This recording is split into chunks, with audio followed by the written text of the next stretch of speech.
Hello दोस्तों, मैं ब्रजेश कुमार पटेल आप सभी लोगों का अपने YouTube channel BK super academy में स्वागत करता हूं।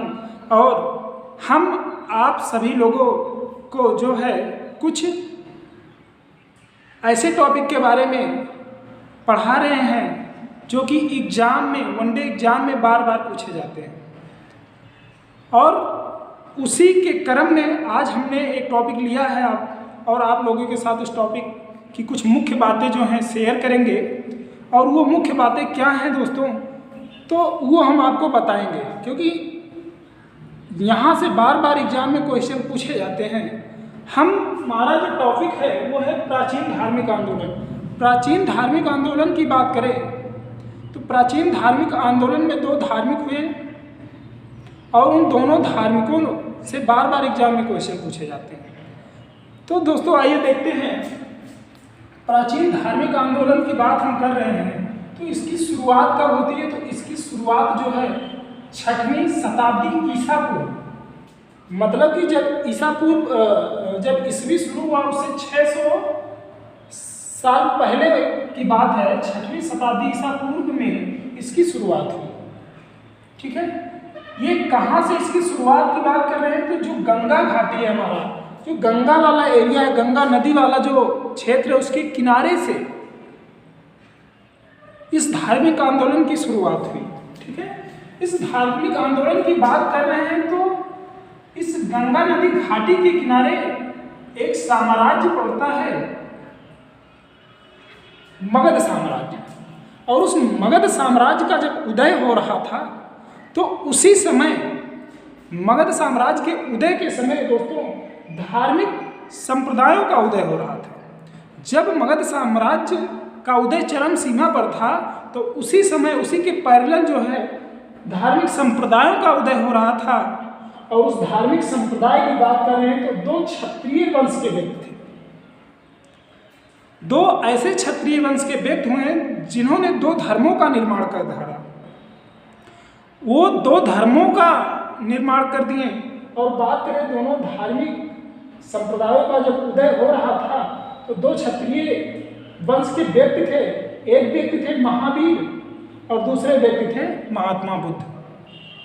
इन दोनों व्यक्तियों ने ब्राह्मणों के जो मान्यताएं थी, ब्राह्मणों की जो मान्यताएं थी, अर्थात जो हिंदू धर्म था उसमें कुछ त्रुटियां बताई और जो ब्राह्मणों की मान्यताएं थी उनको चुनौती दिया। और उस चुनौती के परिणाम स्वरूप महावीर और बुद्ध के प्रयास से दो नास्तिक संप्रदायों का उदय हुआ। दो नास्तिक संप्रदायों का उदय हुआ।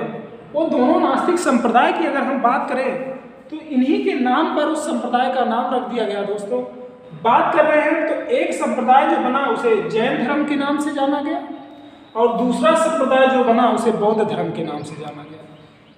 ये जो महात्मा बुद्ध और महावीर स्वामी, ये दोनों लोग, ठीक है, महात्मा बुद्ध और महावीर स्वामी, ये दोनों लोग एक एक धर्म का निर्माण कर दिए। और महात्मा बुद्ध द्वारा जो धर्म बनाया गया उसे बौद्ध धर्म के नाम से जाना जाता है। और महावीर स्वामी के द्वारा जिस धर्म का निर्माण किया गया उसे जैन धर्म के नाम से जाना जाता है। हम जैन धर्म की बात करें तो जैन धर्म के स्थापना की अगर दोस्तों बात करते हैं तो जैन धर्म की स्थापना कब होती है? तो जैन धर्म की स्थापना की बात कर रहे हैं तो जैन धर्म की 6ठी ईसा पूर्व जो है इसकी स्थापना होती है। 6ठी शताब्दी ईसा पूर्व जैन धर्म की बात करें तो स्थापना किसके द्वारा की जाती है? तो ऋषभदेव के द्वारा स्थापना की जाती है। अभी तो हमने बताया कि महावीर स्वामी, तो ऋषभदेव के द्वारा इसकी स्थापना की जाती है जैन धर्म की। ऋषभदेव जो है प्रथम तीर्थकर कहलाते हैं और इनका जो प्रतीक चिन्ह होता है दोस्तों उसे बैल माना गया है। पार्श्वनाथ की बात कर रहे हैं तो पार्श्वनाथ जो है 23वें तीर्थकर हुए और इनका जो प्रतीक चिन्ह है, जो सिंबल है, उसे सांप माना गया, सर्प माना गया। महावीर स्वामी आते हैं, ये 24वें व अंतिम तीर्थकर हुए और इनका जो प्रतीक चिन्ह है सिंह माना गया। दोस्तों भले ही ये 24वें तीर्थकर है, भले ही ये 24वें तीर्थकर है, लेकिन अगर हम बात कर रहे हैं जैन धर्म की स्थापना की, तो जैन धर्म के जो वास्तविक संस्थापक हैं वो कौन है दोस्तों? वास्तविक संस्थापक जो हैं वो किसे माना जाता है? तो ये जो है 24वें तीर्थकर जो है महावीर स्वामी जो है, उन्हीं को माना जाता है कि जैन धर्म के वास्तविक संस्थापक थे। प्रथम तीर्थकर ऋषभदेव हैं, जिन्होंने जैन धर्म की स्थापना की, लेकिन इसका प्रचार प्रसार उस स्तर तक नहीं कर पाए जिस स्तर तक होना चाहिए था। उस धर्म को उतना आगे तक ही नहीं बढ़ा पाए जिस स्तर तक होना चाहिए था। इसको जो वास्तविक रूप दिया, जो इसका वास्तविक संरचना बनाया गया, वो किसके द्वारा बनाया गया? तो वो जो है महावीर स्वामी के द्वारा बनाया गया। और इनके महावीर स्वामी का जो बचपन का नाम था दोस्तों, वो क्या था? वर्धमान था। महावीर स्वामी के बचपन का नाम क्या था? वर्धमान था।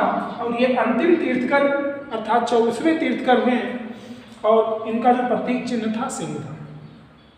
तो अगर आपसे क्वेश्चन पूछा जाता है कि बताइए कि जैन धर्म के जो प्रथम तीर्थकर हैं या संस्थापक कौन है, तो आंसर आपका होगा ऋषभदेव।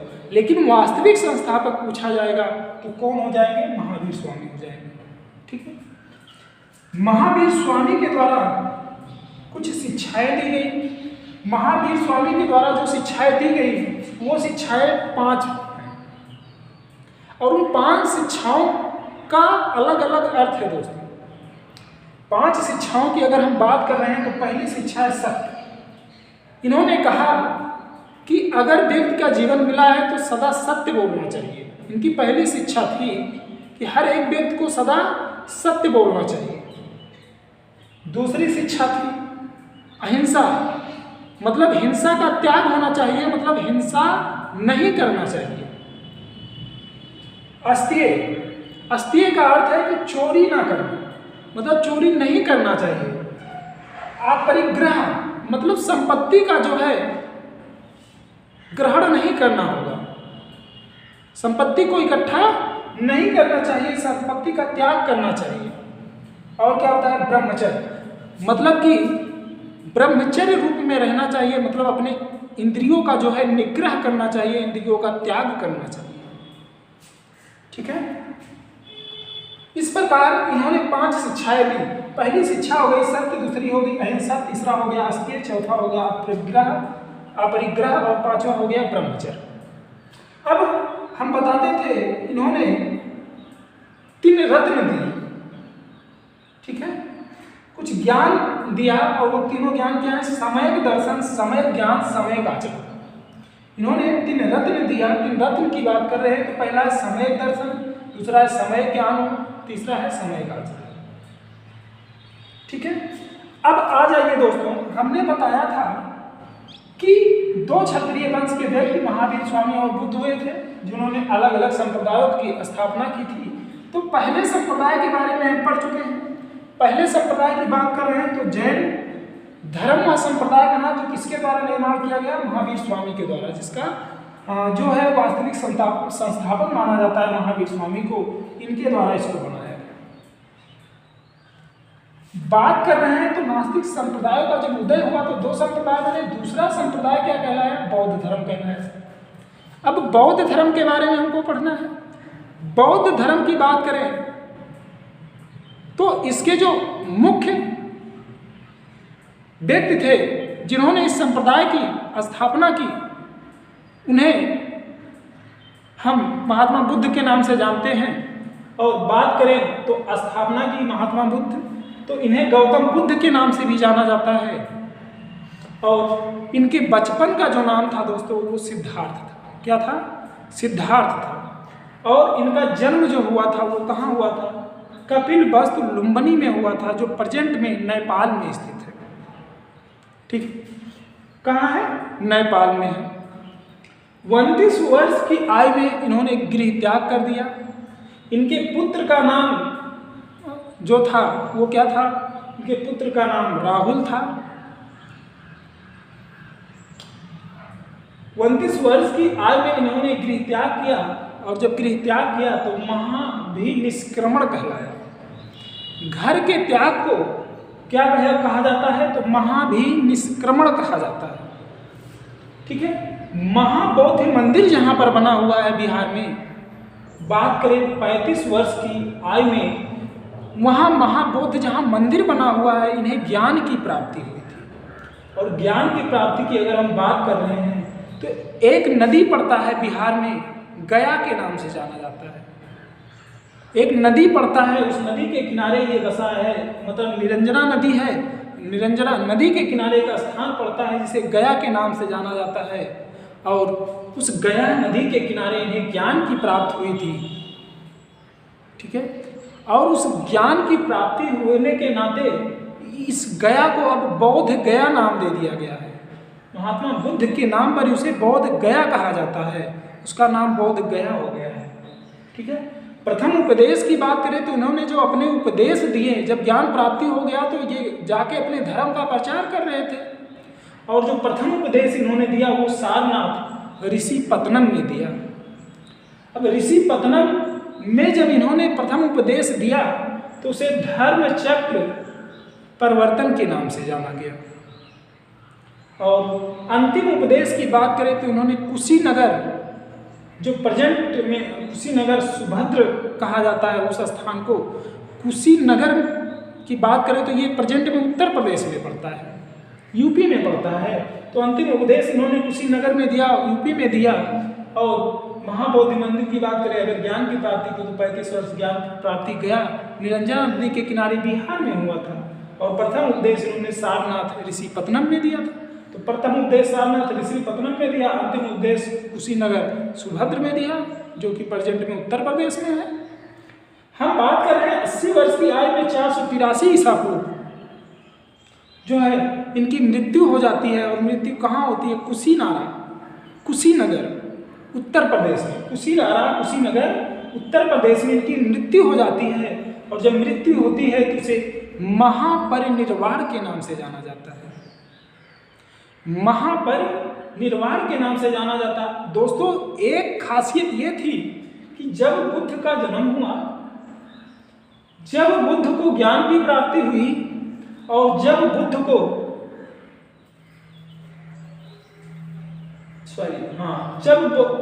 बुद्ध जी का जन्म हुआ, जब बुद्ध ने प्रथम उपदेश दिया, और जब बुद्ध भगवान की मृत्यु हुई, तो उसे महापरिनिर्वाण के नाम से जाना गया। और जब उनका क्या हुआ, ज्ञान प्रथम उपदेश दिया, तो उसे धर्मचक्र प्रवर्तन के नाम से जाना गया। और जब उनको ज्ञान की प्राप्ति हुई तो कहाँ हुई? निरंजना नदी के किनारे। लेकिन दोस्तों, हम ये बताना चाह रहे हैं कि जब उनका जन्म हुआ, जब उनकी मृत्यु हुई, और जब उनको ज्ञान की प्राप्ति हुई, तो ये तीनों बुद्ध पूर्णिमा के दिन हुआ। जब उनका जन्म हुआ, जब उनको ज्ञान की प्राप्ति हुई, और जब उनका क्या हुआ? मृत्यु हुआ, तो ये तीनों बुद्ध पूर्णिमा के दिन हुआ। ये सबसे बड़ी खासियत थी। ठीक है। तो ये 3 क्वेश्चन बहुत ज़्यादा पूछे जाते हैं। महाभिनिष्क्रमण क्या होता है, धर्मचक्र प्रवर्तन क्या होता है, महापरिनिर्वाण क्या होता है। तो ये तीनों चीज़ को याद रखना कि जब किसी की मृत्यु होगी, अर्थात जब बुद्ध भगवान की मृत्यु हुई तो उसे महापरिनिर्वाण कहा गया। जब प्रथम उपदेश दिया तो धर्मचक्र प्रवर्तन कहा गया। जब उन्होंने घर का त्याग किया तो महाभिनिष्क्रमण कहा गया। उनके द्वारा 5 बौद्ध संगीतियाँ की गई। 5 बौद्ध संगीतियों की बात कर रहे हैं तो 5 बौद्ध संगीतियाँ कुछ इस प्रकार हैं। प्रथम बौद्ध संगीति की बात करोगे तो ये 483 ईसा पूर्व राजगृह में हुआ।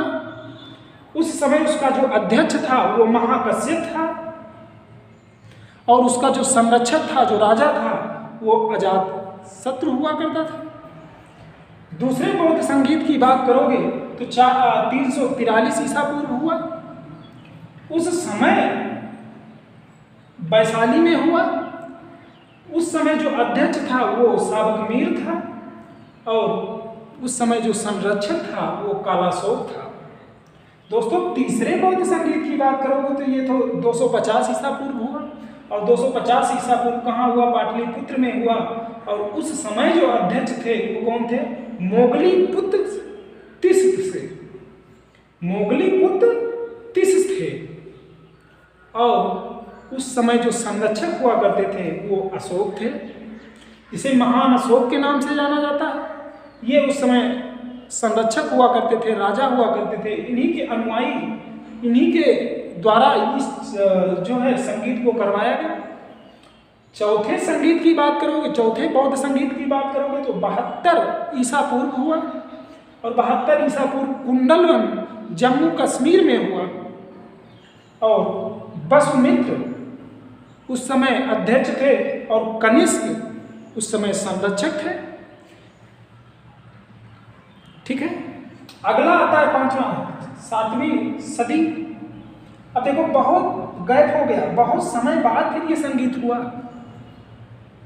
ये संगीत, ये सम्मेलन जो हुआ पांचवा, ये बहुत समय बाद हुआ, और ये 7वीं सदी का समय आ गया। अर्थात करीबन मान के चलिए कि 700 वर्ष बाद हुआ, और ये कन्नौज उत्तर प्रदेश में हुआ। और उस समय जो अध्यक्ष था वो हुएनसांग था, और जो संरक्षक राजा था वो हर्षवर्धन था। तो ये चारों बौद्ध संगीत एग्जाम में बहुत ज़्यादा पूछे जाते हैं दोस्तों, इसको बहुत अच्छे से आप लोग याद करिएगा। एक बार हम और आपको रिकॉल करवा देते हैं। देखिए, मैंने कहा कि फर्स्ट बौद्ध संगीत 483 ईसा पूर्व राजगिरी में हुआ। उस समय अध्यक्ष महाकश्यप थे और अजातशत्रु संरक्षक थे। सेकेंड बौद्ध संगीत 343 ईसा पूर्व वैशाली में हुआ, और अध्यक्ष कौन थे? तो सब्बक मीर थे, और संरक्षक कौन थे? तो कालाशोक थे। तीसरी बौद्ध संगीत 250 ईसा पूर्व पाटलिपुत्र में हुआ, और उस समय जो अध्यक्ष थे मोगलीपुत्र तिस्स, और अशोक उस समय संरक्षक हुआ करते थे। चौथी बौद्ध संगीत की बात करोगे तो ये 7200 ईसा पूर्व हुआ, और ये कुंडलवन जम्मू कश्मीर में हुआ, और वसुमित्र उस समय अध्यक्ष थे, और कनिष्क उस समय संरक्षक थे। पांचवी बौद्ध संगीत की बात करोगे तो ये 7वीं सदी में हुआ, कन्नौज उत्तर प्रदेश में हुआ, और हुएनसांग अध्यक्ष थे, हर्षवर्धन संरक्षक थे। तो दोस्तों ये पांच बौद्ध संगीत हैं जो एग्जाम में बहुत ज़्यादा पूछे जाते हैं, इनको आप सभी लोग याद कर लीजिएगा। ये जो जो सिद्धार्थ है, जो बौद्ध गौतम बुद्ध भगवान हैं या गौतम बुद्ध हैं, इन्होंने 3 पिटक दिए। 3 पिटक की बात करें तो पहला सुत्त पिटक, दूसरा अभिधम्म पिटक, और तीसरा विनय पिटक। इन तीनों पिटक को भी याद कर रखिएगा, ये एग्जाम में बहुत ज़्यादा पूछे जाते हैं। सुत्त पिटक, अभिधम्म पिटक और विनय पिटक। दोस्तों एक चीज़ छूट गया था, जैन संगीत हमने आपको जब जैन धर्म पढ़ा रहे थे तो नहीं बताया, तो उसको भी फिर से देख लेते हैं। जैन संगीत की बात करोगे या जैन संगीतियाँ की बात करोगे या जैन सम्मेलन की बात करोगे तो जैन संगीतियाँ 2 हुई थी, एक प्रथम जैन संगीत और दूसरा जैन संगीत। प्रथम और द्वितीय 2 ही जैन संगीतियाँ हुई। प्रथम जैन संगीत की बात करोगे तो ये पाटलिपुत्र वर्तमान पटना में 300 ईसा पूर्व हुआ था, और उस समय जो अध्यक्ष थे वो जैन मुनि स्थूलबाहु थे। द्वितीय बौद्ध संगीत की बात करोगे दोस्तों तो द्वितीय बौद्ध संगीत कब हुआ? तो ये 512 ईसा पूर्व हुआ। कहाँ पर हुआ? बल्लभी गुजरात में हुआ, और ये देव श्रावण धर्मीक्षमा उस समय अध्यक्ष थे। देव श्रावण धर्मीक्षमा अध्यक्ष थे, और यहाँ जैन मुनि स्थूलबाहु अध्यक्ष थे। 300 ईसा पूर्व में हुआ था, 500 ईसा पूर्व में हुआ। पहला वाला पाटलिपुत्र में हुआ, दूसरा बल्लभी गुजरात में हुआ। तो ये जो 2 जैन संगीतियाँ थी इसको भी आप सभी याद करिए। ये संगीतियाँ बड़े ही इंपॉर्टेंट है। 5 बौद्ध संगीतियाँ हुई और 2 जैन संगीतियाँ हुई। ये एग्जाम में बहुत ज़्यादा पूछे जाते हैं दोस्तों। तो हमने एक ऐसा टॉपिक लिया जो कि प्राचीन धार्मिक आंदोलन के नाम से जाना जाता है, और एग्जाम में यहाँ से बहुत सारे क्वेश्चन पुटअप होते हैं। तो इन सबको आप सभी लोग ध्यान रखिएगा, ठीक है।